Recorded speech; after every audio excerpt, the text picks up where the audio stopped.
جی ہاں، ایک لائن کی خبر مجھے یاد ہے کہ 4 لائنوں کی خبر لگاتے تھے نا تو پورا ڈپارٹمنٹ ہل جاتا تھا. بڑی بڑی سیٹوں پہ بیٹھے ہوئے لوگ پریشان ہو جاتے تھے کہ یہ کیا معاملہ ہے, اور اس کی تصحیح کرتے تھے, ایکشن ہوتا تھا. پھر کیا ہوا, الیکٹرانک میڈیا آ گیا. الیکٹرانک میڈیا نے ایک دوڑ دکھائی, کیمرے پکڑو, پہنچو, لاش اٹھائی. لیکن ہوا کیا, وہ لاشیں اٹھاتے رہ گئے, اور جو دوسرے تھے جو جنازے میں شریک تھے وہ خود رپورٹر بن گئے. اور پورے ملک میں سوشل میڈیا جو ہے نا اس لحاظ سے پورے ملک پہ چھا گیا.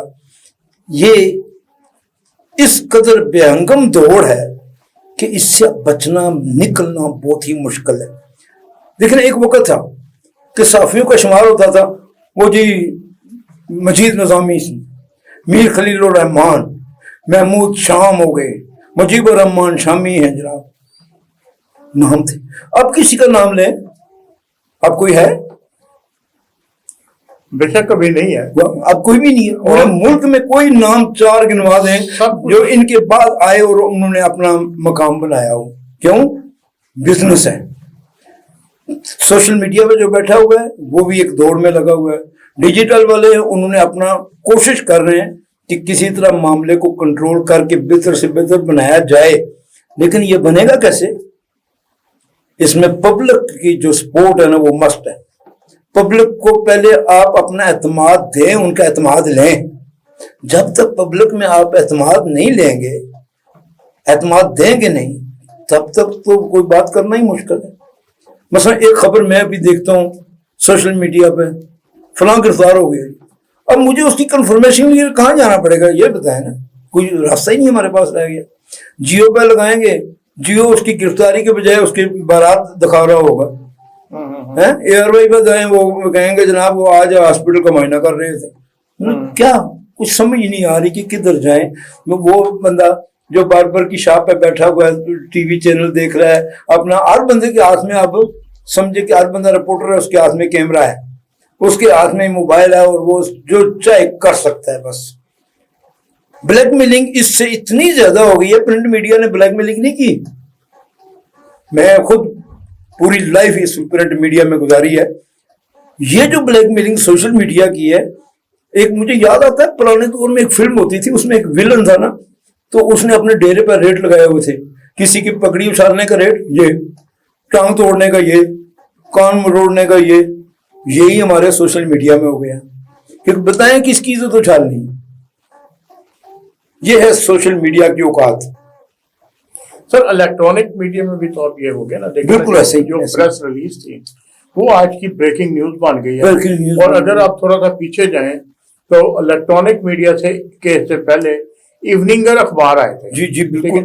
اور ایسا بعض اوقات ایسا محسوس ہوتا ہے جس طرح آج کا جو الیکٹرانک میڈیا ہے نا, اوپر سے لے کے نیچے تک, میں کسی کا نام نہیں لے رہا, لیکن 100% وہ سارا اس دور میں چل رہا ہے جو ایوننگر اخبار تھے کہ جو چھوٹی سی خبر کو, ایک فضول سی خبر کو اتنی بڑی بنا کے دیتے تھے, ایکسپلائٹ کرتے تھے, خبر کو ایکسپلائٹ کرتے تھے. جس وقت خبر میں جاتے تھے ہم, خبر میں کچھ نہیں ہوتا تھا, صرف ہیڈ لائن صرف ہوتی تھی. تو ابھی الیکٹرانک میڈیا جو ہے وہاں پہ تو رپورٹر موجود ہے, اس کا رپورٹر کیوں پیچھے گیا, اس کا رپورٹر آج محنت کرنے کے لیے کیوں تیار نہیں ہے. پہلی بات تو میں ایک تھوڑی سی کلیئر کروں کہ آپ نے دیکھا ہوگا کہ پچھلے 25-30 سال میں کبھی کسی ایشو پہ زمیمہ نہیں چھپا. ہمارے دور میں زمیمہ فوراً ایک خبر ہوتی ہے. وہ اس کی وجوہات یہ ہے کہ 24 آور ٹی وی چل رہا ہے, زمیمے کی گنجائش ختم ہو گئی ہے, اسی لیے وہ سب کچھ ختم ہو گیا, باقی معاملات. اب ضرورت یہ ہے کہ ہم اپنی ذمہ داریوں کو نبھائیں. ایک رپورٹر ایک بند کمرے میں بیٹھ کے خبریں بنا رہا ہے, کریٹ کر رہا ہے, کسی کا فون آ گیا, یا نہیں جی فکر ہی نہیں کرے, میں بھی بنا دیتا ہوں. کیا بنا دیتے ہو, آپ کو پتہ ہی نہیں وقوع کہاں ہوا ہے, معاملہ کیا ہوا ہے. دیکھیں میں نے اس معاملے میں الحمدللہ پورے ملک کو معلوم ہے کہ پورے پاکستان میں کوئی شہر, کوئی قصبہ ایسا نہیں جہاں میں فیچر رپورٹنگ کے لیے نہیں گیا. نہیں گیا تو 2 جگہ میں بہت کم گیا. کہ آپ اندازہ لگائیں کہ 32 سال میں کرائم فیچر رائٹر ہونے کے باوجود 32 سال میں لاہور کے صرف 2 پولیس اسٹیشنوں میں گیا. کبھی پولیس جانے کی تھانے ضرورت ہی نہیں ہوتی تھی. میں نے اپنا کام کیا, پولیس اپنا کام کرے. آخر مجھے یہ سب کچھ دکھانے کے لیے اب کئی بار اپنے گیٹ اپ بدلنے پڑے. میں داتا صاحب بیٹھ گیا ملنگ بن کے, تو جس بندے کو میں واچ کر رہا تھا اس سے 90 بچے برآمد ہوئے, کورٹ نے اسے 90 سال کی سزا دی. آپ ایک دفعہ 3 دن کے لیے SHO بھی بنے تھے, وہ کیا قصہ تھا؟ وہ اس طرح تھا کہ میں جب کوئی چیز بناتا تو لوگ کہتے تھے کہ یہ پولیس تو اتنی منظم اور معاملات ہیں. میں نے کہا کہ چلے کر کو کچھ دیکھتے ہیں. میرا ہی ایک ہم نامی تھا شخص, اس کا ٹرانسفر ہوا ڈسٹرکٹ قصور, پولیس تھانہ کھٹیاں. تو اس سے میرے رابطے تھے. میں نے میر شکیل الرحمان صاحب سے بات کی تو ہم نے اس کو اپنے اعتماد میں لیا اور اس کی جگہ یونیفارم پہن کے میں پولیس تھانہ کھٹیاں کا انچارج ہو گیا. SHO کھٹیاں کی حیثیت سے میں نے 13 اشتہاری گرفتار کیے. اچھا, یہ ریکارڈ ہے. 13 اشتہاری گرفتار کیے. قریبی بستی تھی الہ آباد کے پاس, چونیاں کی طرف جائیں تو وہاں رضادہ نامی بڑا بدماش تھا جو لوگوں کے مویشی بھی چوری کر کے لے آتا تھا, اپنے گھر میں ڈیرے پہ باندھتا تھا اور پھر ویسے لے کے پھر دے بھی دیتا تھا. اچھا, پہلا بندہ ہوں میں جس نے اس کو گرفتار کیا. اچھا, جب اس کو میں نے گرفتار کیا تو شور مچا, اور کمال یہ تھا کہ SHO کی یونیفارم پہنے ہوئے میں SP قصور کے پاس پیش ہوا, فائل دی اور پھر میں واپس آیا اور مجھے گڈ مارکس ملے. اس کے بعد صرف کس کو معلوم تھا کہ میں ظفر اقبال نگینہ ہوں جو ڈیلی جنگ کا فیچر رائٹر ہوں. صرف احمد علی کیسر اللہ مغفرت فرمائے, ڈیتھ ہو گئی ہے ان کی, وہ قصور میں میں تھانہ کھٹیاں کی حدود میں وہ جنگ کے ڈیلی رپورٹر تھے. اچھا, ٹھیک ہے, صرف ان کو معلوم تھا. وہ ساتھ ساتھ میری کوریج کرتے رہے, تصویریں بناتے رہے, سارا کچھ کرتے رہے. تو یہ حالانکہ اس کو بھی جب اٹھنے جاتا تھا تو میں 50 100 500 200 روپیہ دے دیتا تھا. میں کہتا کہ لوگوں کی نظر میں آئے کہ صحافیوں کو پیسے دینے پڑتے ہیں اور یہ دیتے ہیں. تو اس فیچر کے بعد یہ ہوا کہ سارا تھانہ سسپینڈ ہوا. SP صاحب بھی گھر چلے گئے, DSP بھی گھر چلا گیا. مجھے IG سردار محمد چودھری صاحب نے بلایا اور میری اس ورک پہ مجھے 1 لاکھ روپیہ انعام دیا. اچھا, انہوں نے کہا کہ آپ نے ہماری اصلاح کی ہے. ہمیں پتہ ہی نہیں کہ یہ بندہ یونیفارم والا ہمارا بندہ ہے یا نہیں. تو یہ فرسٹ ٹائم آپ نے, اور وہ اتنے کمال کے انسان تھے IG سردار محمد چودھری کہ اوجلا کلا گجرا والے میں ایک پولیس مقابلہ ہوا تو 9 پولیس والے شہید ہوئے. تو میں نے انہیں ریکویسٹ کی, میں نے کہا جی عید چھوٹی آ رہی ہے, 8-9 بندے شہید ہوئے ہیں, تو سب کے عید کارڈ آتے ہیں مارکیٹ میں, پولیس کا عید کارڈ کبھی بھی نہیں آیا 14 اگست سے لے کے آج تک 47 سے لے کے. انہیں یہ تجویز میری پسند ہوئی اور انہوں نے اسی وقت پرنٹ آرڈر دیا 56,000 عید کارڈ پرنٹ کرنے کا. اچھا, انہوں نے کہا جی 55,000 ہماری فورس ہے, 56,000 کو کارڈ بنے گا. اور وہ پرنٹ ہوا اور پھر مجھے وہ لے کے گجرانوالہ DIG اظہر حسن ندیم تھے, وہاں جا کے اس کی اوپننگ کی اور وہ پورے پاکستان کے پنجاب کے تھانوں میں ہو گیا, سرکولیٹ ہوا. آج کے نوجوان رپورٹر کو آپ کیا نصیحت کرنا چاہیں گے؟ میں تو ان سے صرف یہ ریکویسٹ کروں گا, کیونکہ نصیحت کریں گے لفظ کا یوز کریں گے غصہ کر جاتے ہیں. میں ریکویسٹ کروں گا کہ بیٹے گھر میں بیٹھ کے کام نہیں ہوتے, گھر سے نکلنا پڑتا ہے, دفتر سے نکلنا پڑتا ہے. آسائشیں چھوڑیں, تھوڑی سی تلخی برداشت کریں. آپ یقین کریں کہ میں فیچر رائٹنگ کے لیے جب کسی علاقے میں گیا تو مجھے یہ بھی نہیں پتا ہوتا تھا کہ شام کو واپس میں جاؤں گا, کہاں جاؤں گا. رات کو میں نے آخر رہنا بھی ہوتا تھا. وہ جو دوران ہے انٹرویو, لوگوں سے ملنا, اسی کے دوران میں 2 کام کرتا تھا. ایک سٹوری بناتا تھا, پھر اپنے رات رہنے کی جگہ کا بھی انتظام کراتا تھا. اچھا, میرا آخری سوال آپ سے یہ ہے, آپ نے بھی دنیا پھری ہے, تو یہ بتائیں کہ برطانیہ اور دیگر ممالک میں رپورٹنگ کا معیار کیا وہاں بھی اسی طرح گر گیا یا وہاں ابھی تک قائم ہے؟ نہیں جی, وہاں تو رپورٹنگ کا معیار کیا ہے؟ معیار یہ ہے کہ آپ کسی کو بلیک میل نہ کریں, جھوٹی نیوز نہ چلائیں. برطانیہ میں یہ جرت کوئی نہیں کرتا. آپ خود بھی برطانیہ گئے ہیں اور میں نے پوری زندگی, میں جب جاتا ہوں تو میرے کزن جو ہے نا وہ کہتے ہیں بھائی یہ پاکستان نہیں ہے, ذرا احتیاط سے خبر لگانا. لیکن وہاں بڑا کچھ دیکھنا پڑتا ہے. معیار انہوں نے برقرار رکھا ہوا ہے, یہ نہیں ہے. لیکن ہم گراوٹ کی انتہا تک چلے گئے. میں بڑے سخت لفظ یوز کر رہا ہوں لیکن میں حقیقت کہہ رہا ہوں. حقیقت کہنا جرم نہیں ہے. بے شک حقیقت کہنی چاہیے کہ ہمیں نہ رشتوں کی پہچان رہی ہے نہ رشتوں کی قدریں ہم جانتے ہیں. سب کچھ بھول بلا بیٹھے ہیں. کیا جس پارٹی کے ساتھ میری اٹیچمنٹ ہے, میرا تن من دن سب کچھ اس کے لیے وقف ہو گیا. بھائی اب کی صافت کدھر گئی؟ چھوڑو یار اس کو, آپ اپنی ڈیوٹی دو. میرے ساتھ یہ ہوا, میں ابھی یہاں مسلم لیگ نور میں مجھے میاں نواز شریف نے میڈیا سیل انچارج بنایا اپنا. تو اسی میڈیا سیل انچارج ہونے کی حیثیت سے وہاں بیٹھے ہوئے میں نے میاں صاحب پہ کالم لکھا, میاں صاحب اللہ میاں مت بنیے. میں اریسٹ ہو گیا. تو جرت تو اس کو کہتے ہیں نا. قصیدہ گوئی تو نہیں, قصیدہ گوئی والے تو بہت ہیں.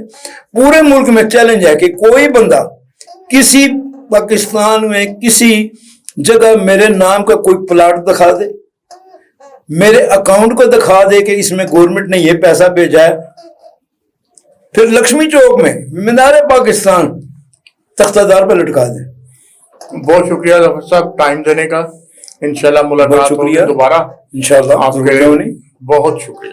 بہت ناظرین اس کے ساتھ ہی اجازت دیجیے. خدا حافظ.